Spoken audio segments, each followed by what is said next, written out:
Ever get the feeling you've been cheated? We got us a serial killer. There were no doubt about it. This was a pretty sick individual. The so-called Night Stalker who has terrorized California. This limited 4-part documentary series from 2021 tells the true story of how one of the most notorious serial killers in American history, the Night Stalker, was hunted down and finally brought to justice. It is told from the perspective of Frank Salerno and Gil Carrillo, the lead detectives in the investigation. I didn't think Netflix could tell a story with old men in the lead roles anymore. Someone at Netflix was obviously not paying attention.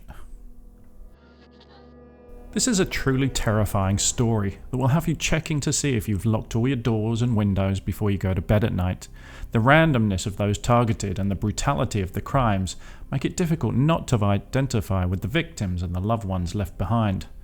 Unlike many serial killers who focus on a specific group, young girls, the elderly, Ramirez was the most inclusive serial killer of all time. Everyone is in danger, and the danger most often comes at your most vulnerable time, when you are sleeping. Ramirez was probably the lowest form of life that has ever existed.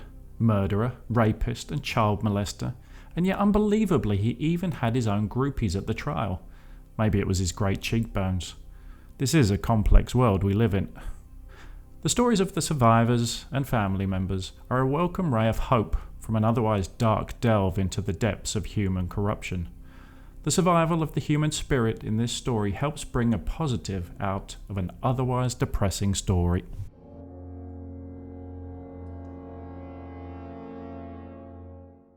Although Ramirez is the true monster of this documentary, it also highlights the self-serving actions of the press and politicians.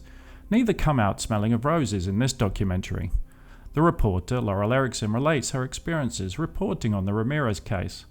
Amazingly, she admits that she received a tip about footprint evidence, most likely from a corrupt cop, and then blackmailed Salerno and Carrillo to get a possible exclusive. The detectives eventually agreed to an interview, but only if Erickson would keep silent about certain evidence. This is next-level egotistical and could have hindered the police, resulting in more deaths. Now, what is the function of the press? Is it to serve the human good? We can see Erickson affects the case in a negative way. Her self-centered actions would have had disastrous real-world consequences. This is a great example of how journalists are not always noble truth-tellers, but are about selling newspapers. Incredibly, they're even worse today, due to the clickbait nature of media. But if there's anything worse than the press, it's politicians. Whereas Erickson only threatened to reveal the crucial footprint evidence, it took a politician to actually do it. Dianne Feinstein, the mayor of San Francisco during the Night Stalker investigation, arguably made the biggest blunder of the whole investigation. Once Ramirez committed a murder in her city, she met with the press and inadvertently released case details that only the detectives knew about. Both Salerno and Carrillo state that they were very upset about Feinstein's press conference, as Ramirez watched the broadcast and ultimately replaced the shoes that had been leaving the investigators with valuable evidence. I would give this a 90% non-woke score. In 2021, we have a TV show where the heroes are men in a struggle of good against evil and the taking down of one of the worst pieces of human filth the world has ever seen.